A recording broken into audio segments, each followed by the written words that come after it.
ఈ భూమి మీద మొదటి నగరం, ఈ వరల్డ్లో చివరి నగరం కాశీ. పైన నీళ్లుంటాయంట. భూమిని మొత్తం పీల్చేస్తే అన్నీ అక్కడే ఉంటాయి. ఈ లోకంలో ఉన్నది కాంప్లెక్స్ ఒక్కటే, దేవుడు ఒక్కడే సుప్రీం యాస్కిన్. నీలాంటోడు ఎంత మందిని రక్షించొచ్చో తెలుసా?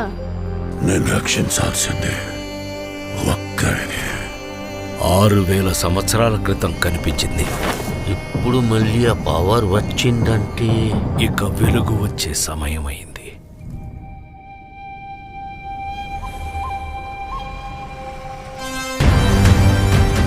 ప్రాణంలో ఇంకో ప్రాణం. నువ్విప్పుడు కనపోయేది